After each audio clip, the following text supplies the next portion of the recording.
Osoo biyya ormaa dhaqnee biyya ormaa keessa akka miidhamnu taate dhugaadha biyya ormaa dhaqneeti jenna. Kakajedhan kana fa'iita kamataa iita bishaan garaa horaabanii lafee duwwaa baasadheen gadda. Agalgalooti ala jira. Haroo keemikaalaan faalamte taate dhaloonni keenya bade jireenyi keenya bade maddi keenya bade horiin keenyallee badaa jira waan ta'eef dhumaa jirraa nu iyyadhaa nu birmadhaa jedhaarra nu bakka. Ijjannoo cimaa ta'e fudhachuu dadhabuu keenya. Muuxannoolee addunyaa keessa jiran yoo laalle biyyoota biraa keessatti investarri tokko hawaasa tokko keessa yoo buufate yookaan qubate ofis fayyadee hawaasa naannoos fayyada. Barnoota ammayyaa naannoo keessa qubatetti babal'isuu, hawaasa naannootiif carraa hojii uumuu, manneen barnootaa fi buufataalee fayyaa, daandiiwwan ijaaruun walumaa galatti bu'uuraalee misoomaa naannichatti babal'isaa ofii isaatis fayyadamee hawaasa keessa qubates fayyada.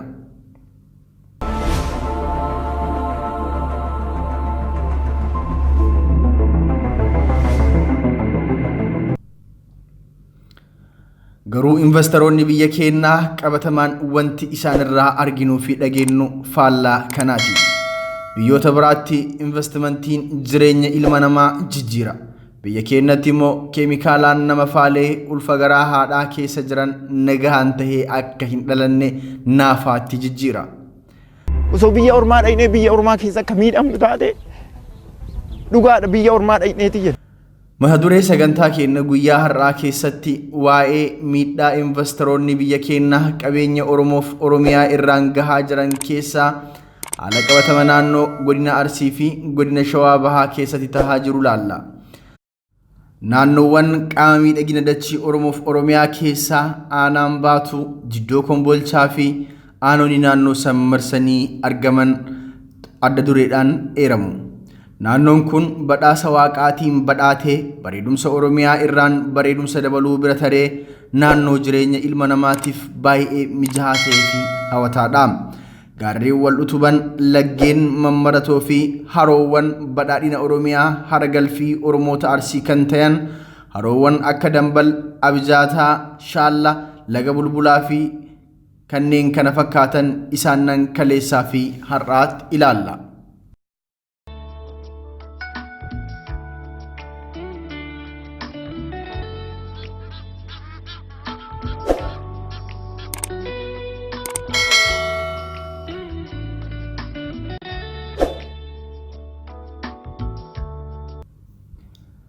Haroowwan kunniin baroota muraasa dura lafa bal'aa irra qubatanii kan turan yoo ta'u har'a garuu haalli qabatamaan mul'atu isa kaleessaatiin kan wal faallessuudha.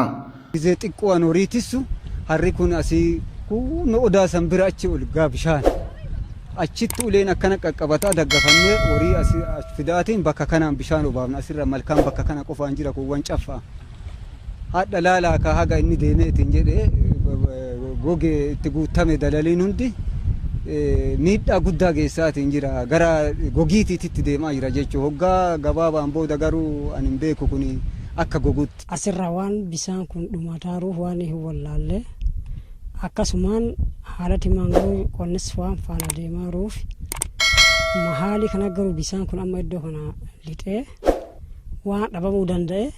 Maal akkati maal fixaara kan jedhu diqqoo mataa keessa yaamne waan qaadhee waan inni amma dhumataaruuf hin wallaalleerra dhumatee amma barana faa mul'uma tabara deengaddaa tareera qara achi kun mul'uun qara bisaan mul'atu gaarri kunni amma dhamame jechuu kun irraa dhumate garba ture dalaliin adda addaatti guuteeti biyya guddatee bishaan irratee goguutti deemaa jira kanaafuu waan ta'eef bishaan biyya haala maree biyyeen kuufamni hidhaan daagaa waan dhabameef haala malee itti seeneetiin ni haggosaa jira haga hektaara tokko hin deeman jecha achi keessa gadi yoo deeman haga hektaara tokko jechuun haga baala sanii. Agalgalooti ala jira.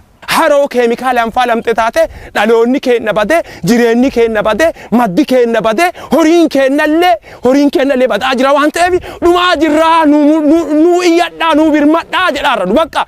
Haroowwan Oromiyaan qabdu keessaa tokko kan ta'e haroon Dambal baroota hedduuf jiraatota naannoo fi loon isaaniif bu'uura jireenyaa lubbu qabeeyyii bishaan keessa jiraniif immoo golgaa ta'ee tajaajilaa tureera. Haroon Dambal magaalaa Baatutti bareedina uumaa uffisuun cinatti turizimiifillee oolaa tureera. yeroo ammaa garuu faalama waan jiruuf abdiin egereef taa'uun hafee dhalootuma ammaa harkallee dhumaa jiraachuun jiraattonni naannoo ni dubbatu. Bishaan kun inni agalagalooti wicii nooma agalagalooti ala jira. Haroo keemikaalaan faalamte taate dhaloonni keenya badee jireenyi keenya badee maddi keenya badee horiin keenyallee badaa jira waan ta'eef dhumaa jirraa nu iyyadhaa nu birmadhaa jedhaarra. Balfi yookaan xuriin warshaa abaaboo sheer Itoophiyaa jedhamu keessaa bahuun hara dambalitti galu bishaanicha summeessuun uummata bishaan san fayyadamuu fi beelladoota bishaan san dhugan akkasumas qurxummiiwwan hara san keessatti argaman summeessuun hawaasicharraan rakkoo guddaa gahaa jira. Mee rakkoowwan warshaa sheer Itoophiyaa jedhamu kana dhaqqabsiisaa jiru kana laaluun duratti waa'ee hara dambal gabaabsinee isiniif dhiyeessina. Qabeenya Oromiyaan qabduu fi ittiin boontu keessaa harri dambal isa tokko. Laggeen Arsii kanneen akka Kataaraa, Maqii akkasumas maddeewwan tulluuwwan Arsii keessaa maddan gara dambal kanatti galuudhaan harri kun abdii Oromoo fi Oromiyaa akka ta'u taasisan. Garuu wanti garaa nama nyaatu jechuun qabxiiwwan hawaasni akka gaddaatti kaasan keessaa hara abdii Oromoo fi Oromiyaa ta'e kana alagaan seeran ala dhimma itti bahu qofa osoo hin taane harri kun akka goguuf itti yaadamee dalagamaa waan jiru nutti fakkaata jechuun shakkii keessoo isaanii dubbatu. Dhaabbanni kun uf jalatti dhaabbata 4-5 qaban hedduu qabanii lafa kana fuudhanii isaanii kireessanii jiran. Karaa birrii baay'een sanuu yuuroon kireessanii jiranii. Duratti sheer Itoophiyaa qofaadha lafati jetti san hundumaa irratti kan fi qaada qabu. Garuu booda lafuma sanallee haala inni itti qaama sadiffaaf dabarsee kireessii hojjetaa jiru jira. Harri dambal dur lafa hektaara 19,400 irra dimbiliqee Oromiyaa fi faaya kan ture amma gogee hektaara 9,500tti deebi'ee jira. Bifa kanaan itti fufnaan waggoota muraasa booda akka haroo Haramaayaatti goguun isaa wal nama hin gaafachiisu. Harri kun akka badu kan godhaa jiru warshaa abaaboo sheer Itoophiyaa jedhamu kan hara dambal gubbatti ijaaramee bishaan hara dambal kana fayyadamuun abaaboo oomishuun gara biyya alaa erguun waggaatti doolaara miiliyoonaan lakkaa'amu hara kanarraa fayyadamaa jirudha. Warshaan kun bu'aa hammana ga'u kana osoo hara kanarraa fayyadamaa jiru bishaan seeran itti fayyadamuu diduu qofa osoo hin taane bishaan kun bishaan uumamaati jechuun gatii bishaanichaa kaffalaa akka hin jirres himama. Warshaan kun balfa isa keessaa bahu guyyaa hundaa halkan walakkaa gara haraatti gadi lakkisuun bishaanicha summeessaa jira jedhu jiraattonni naannichaa. Ammas hojjetaara akkanumatti.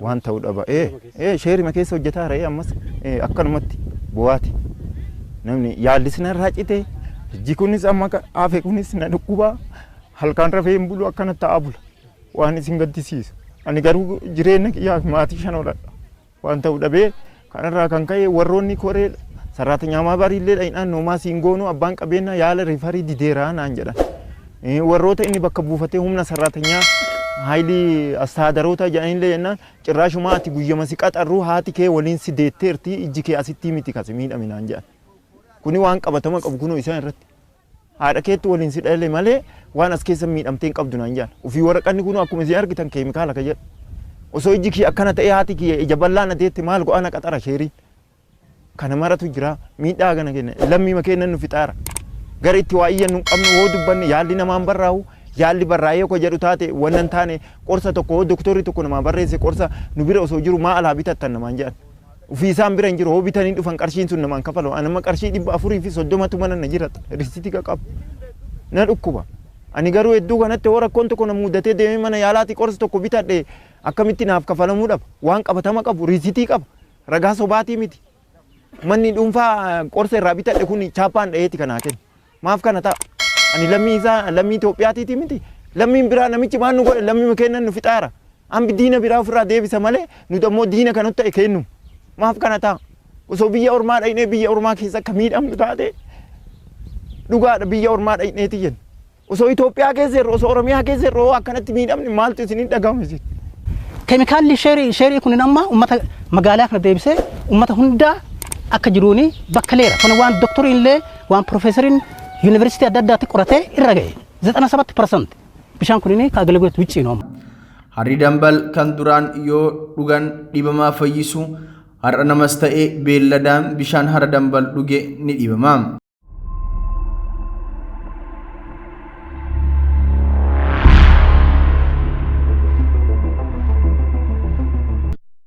Hedduun isaanii qaroo dhabeeyyii tahaniis dhalatu. Hawaasni naannichaa duraan qurxummii hara kana keessaa al'oolee soorata. Kan hafe gabaatti geeffatee gurgurataa ture. Garuu amma qurxummiiwwan hara kana keessa summaanii jiru. Doktoroonni hospitaala Baatuu, Bulbulaa, Arsii Nageellee fi Asallaa qorannoo bishaan kana irratti gaggeessaniin bishaanichi akka summaa'eef hawaasni naannichaa qurxummii bishaan kana keessa jiru akka hin sooranne akeekkachiisan. Wanti kun kan isaan dallansiise hawaasni naannichaa barootaas kaluu kana warshaan sheerii Itoophiyaa jedhamu kun nurraa haa ka'u jechuun qaama mootummaatti iyyataa turanis deebiin hin argamne. Gaaffii isaaniitiif deebii kan dhaban hawaasni naannichaa hiriira bahuun sagalee isaanii mootummaatti dhageessifatanis homa tokko namni isaan dhagahu hin dhabame. Magaalaan kun harki 5 olii namoonni kaanserii adda addaatiin qabamee jira. Tokko kana lammaffaa obboleessuma abbaa keennaa ka uumatu gammachuu haburee ka jedhanii laga kana hojjetaa qurxummii hojjetaa kaanserii luka irraa muraniiti baran awwaalamee jira. Kasheeriin nafa fixee amma bifa cittootiin beeri mana dhumatti bishaan kana fadhiqatu. Qabeenya hin qabnu ka dhumnu isa ka dhiqannu isa gizee maraa qorichaan dhumaarra waan ta'eef akka nutti hin cadhin iyyataa jira. Iyyannoon kun akka biyyattii faca'ee walgaa barbaanna. Oromiyaa dhiisiiti akka biyyattii akka walgaa barbaanna nutti jabaatanii akka nurraa kaasanii rabbii hojiini jiraara angaruu amma kan gabaabaa obboleettii tiyyaa fi hambisa haganuma ana furaasiniin jedha. Haguma fedhe illee waan fedhe gubboo fedhe nyaachisee waan fedhe fidee wanti inni waan godhu jiru biyyatti akka biyyattiitti akka dhumtutti yoo qoxxoramte malee biyya jiraattu miti. Lagni Bulbulaa laga guddaa uummanni naannichaa ittiin jiraatuu fi ittiin jiraataa turedha. Jireenyi hawaasa naannoo kanaa dhibbantaan 50 ol laga Bulbulaa irratti hundaa'a. Lagni kun hara Baatuu irraa ka'ee Adaammii Tulluu cinaa bahee magaalaa Bulbulaa jidduu qaxxaamuree hora Abjaataa seena. Lagni kun haga waggoota muraasa duraatti amfibiyaanota dabalatee lubbu qabeeyyiin naannoo laga kanaa jiran hundi isaaniitu laga kanarraa soorataa jiraataa turan. Garuu amma wantoonni kun hundi abjuu ta'anii hafanii jiran. Lagni Bulbulaa kan dur uummata tajaajiluu bira darbee humna guddaa madda haroo Abjaataa ta'ee ture. Amma gogee badee jira. Hawaasni dur laga Bulbulaa irraa gargaaramaa jiraataa ture hundi har'a lagni harkaa gogee lafti itti dukkanooftee waan daa'immaniif beelladoota ofii obaafatu dhabee guyyaan itti qulqullaa'ee rakkataa jira. Lagni Bulbulaa goguuf sababaan guddaa fi akka ijootti dhiyaatu warshaa abaaboo sheerii Itoophiyaati.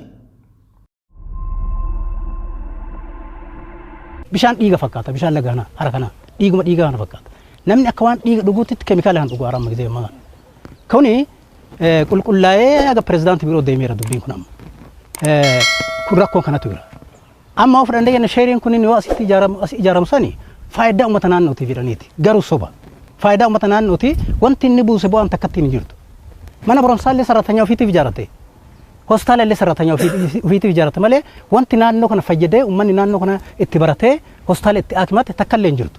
Warshaan hin taane uummataaf mootummaa dhakkaa seenee akka waliin galle ka taasisaa jiru warshoota akkanaa kana bakka haquma jiru baay'ee hunat anduunaa wayyan amma odoo gaazii natti harka fakkafanii na gubani. Hospitaala ijaarraa jedhan hospitaala sararatanyaa isaaniifi ijaaraniiran hospitaala uummanni kenna wanti itti fayyadamu hin jiru. Tanaan dura hospitaala isin ijaarraa jedhaniiti Baatuu hospitaalii ka jedhamu bu'uura dhagaa achi nuu kaa'anii jiran.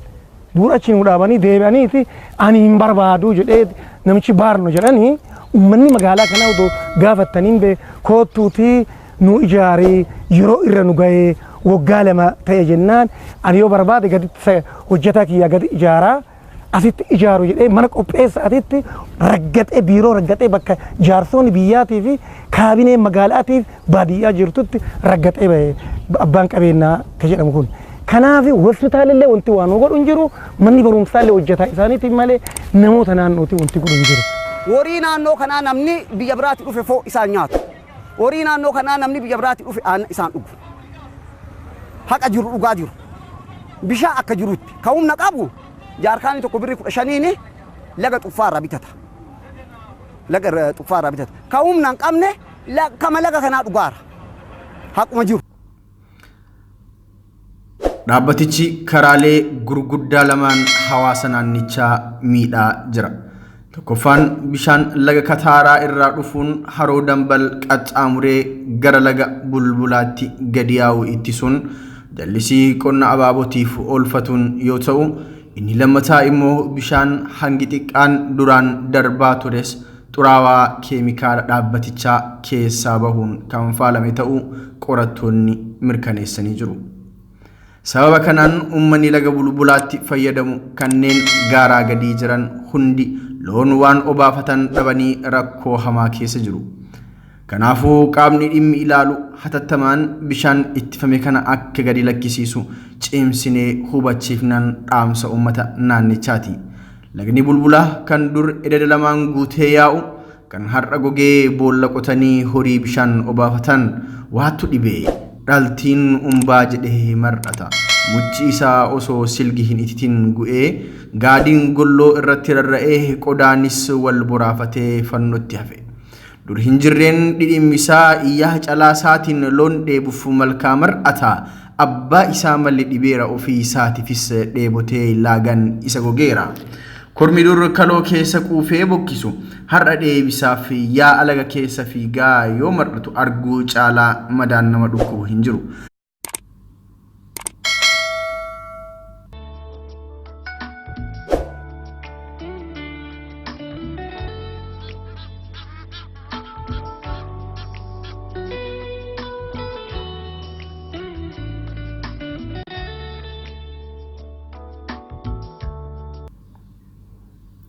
Haroon Dambal gara jabeenya hamtutu uummata irraa kute jabdutu isa qabe jabaa jabduun qabde jabduu isaa birmatu dhabe.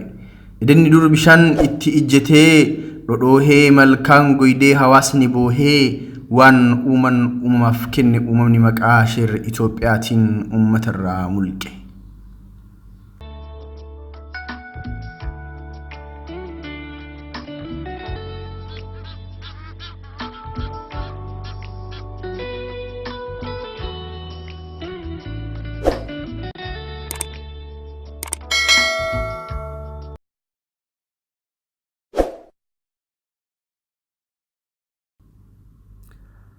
Haroon Abijaataa kunuunsi cimaan yoo hin godhaminiif waggaa 5 booda jiraachuun isaa nama shakkisiisa kan jedhan qorattootaa fi abbaa qabeenyichaa kan ta'an uummata naannichaati.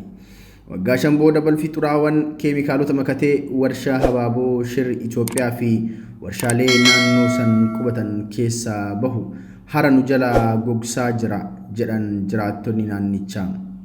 Hara nu jala gogsuu bira darbee fayyaa daa'imman kennaa irratti miidhaas qaqqabsiisaa jira jechuun Oromoonni Arsii waa'ee baduuf dhiyaachuu haroo Abijaataa isaan yaaddesse kallattii garagaraatiin mootummaatti iyyataa turan. Haroon Abijaataa waggoota 5 keessatti baduu akka danda'u dhihootti himamee ture. Mootummaan qorannoo saayinsiin deeggarame kana osoo arguu tarkaanfii haroowwan kana baraaruu fudhachuu dhiisuu isaatiin Oromoonni Arsii naannawa san gubbaa jiraatan komii jabaa mootummaa irratti akka kaasan taasisee jira. Haroon Abijaataa bal'inna isaa duraanii kiiloomeetira 194 yoo ta'u amma garuu dhiibbaa investimentiiwwan maqaa misoomaatiin naannichatti bobba'an irratti taasifameen gara kiiloomeetira 73tti hir'ateera. Gadi fageenyi isaa ammoo meetira 14 irraa gara meetira 2.5tti hir'achaa dhufeera. Itti gaafatamaan paarkii biyyaalessa haroo Abijaataa Shaallaa obbo Baankii Mudamoo haroon kun baduutti kan dhiyaateef dhiibbaa namtolchee garagaraatiin jedhan. Hawaasni magaalaa mataan isaa balbala banaa godhaatii waan isin hojjettanu keessa seenee alaaluu jenneera. kana qaama hawaasaa gaafachuu ni danda'ama jechaadha. Uummataaf hoo jirra waan ta'eef haqa jiru kaasaati kan jiru. Jaarsonni jiru, maanguddoon jiru, deemanii halaalani keessayyuu bu'aa isaas haa barani. Dhiibbaa isaas haa barani. Dhiibbaa sirreessuu akka danda'u. Bu'aa isaas uummannis beekuu akka danda'u. Kan yeroo adda addaas kaasaa ture. Even balbala cufee ture. Namootuma muraasa qabatee fiiguutu jira. Kanatu komii kan akka inni dhiita'ee ka'u taasisaa ture. Waan sadarkaa aanaatitti hiikuu qabnu hiikaa kan ol dabarsin immoo hooggansa olaan waliin mari'achaa gabaasaa kan deemaa turre ta'udha. Nuti akka federaalaatitti rakkoon kun erga baramee turee jira. Hanqinni kun erga beekamee turee jira. Gama investmentii kanaatiin komishiniin investmentii federaalaatiif ministeera industirii akkasumas qaamonni dhimmi kun kallattiin laallatu dhimma kan akka sirreessan gaafachuuf haasa'uu irra kan darbu tarkaaffii gara seeraatitti himannaa hamma banuutitti deemu hanqinnuma maanni isaan amma rakkoo fi fedhii gama mootummaatiin jiru kan investmentii kan jajjabeessuudhaaf obsa mootummaan agarsiisaa jiru karaa seeraan alatti fayyadamaa jiran kan afoo dhaabbannee sirreessuudhaaf kutannoo dhabuun ejjennoo cimaa ta'e fudhachuu dadhabuu keenyatu kana hunda geessee amantaan jiruun qaban. So ministeerri keenyas hanqina qaba. Akka Oromiyaatti caasaan dhimma kan akka hoogganuuf taa'es hanqina qaba. Dhaabni Sodaash jedhamu bishaan haroo Abijaataa ujummoon harkisee warshaaf oolcha. Waggaatti bishaan meetira kiubii miliyoona 30 fayyadama. Haroon Abijaataa duraan laga bulbulaatu itti galaa ture. Amma lagni bulbulaa irraa citeera. Dhaabni Sodaash immoo waggaatti bishaan meetira kiubii miliyoona 30 yoo irraa fudhatu egereen haroo Abijaataa maal akka ta'u madaaluun nama hin dhibu. Hir'atu haroo kanaan lakkoofsi shimbirroowwan achi irra jiraatan gad bu'eera.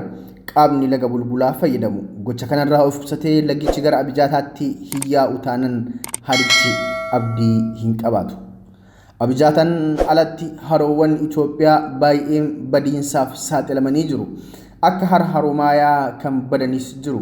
Madda bishaan Afrikaa jedhamuun kan dinqisiifatamtu Itoophiyaan haroowwan ishee eeguu akka hin dandeenye qorattoonni ni himu. Haroon kun baduuf haroon sun baduuf oduun jedhu dhagahuun baramaa dhufeera.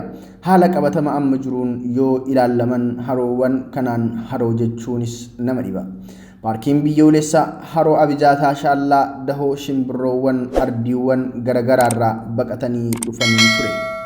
Paarkiin turistoonni daawwatanii fi allaattiiwwan kanneen akka filaamiingoo keessa jiraatan kun seenaa ta'ee akka hin hafne qaamni dhimmi ilaallatu irratti hojjechuun haroowwan kana baraaruu qaba. Balfi warshaawwan garagaraa irraa keemikaala qabatee bahu qaamolee bishaanii irratti dhiibbaa uumuun harichi akka gogu godhaa jira. Kun biyyattiifis hawaasa naannichaatiifis balaa guddaadha. Akka qorattoonni jedhanitti haroon Abijaataa bara 1966 lafa bal'ina kiiloomeetira 205 irra qubatee kan ture. Bara 1973 lafa bal'ina 194tti gadi bu'e. Bara 1986 immoo lafa bal'ina kiiloomeetira 162tti deebi'e. Bara 2006 lafa bal'ina kiiloomeetira 95tti gadi bu'aa dhufe. Bara 2018 immoo lafa bal'ina 80tti gadi bu'e. Akkasumatti gadi hir'achaa dhufaara. Haala kanaan yoo itti dhufe carraan haroo Abijaataa gara fuula duraa maal ta'a kan jedhu gaafii nama hundaati.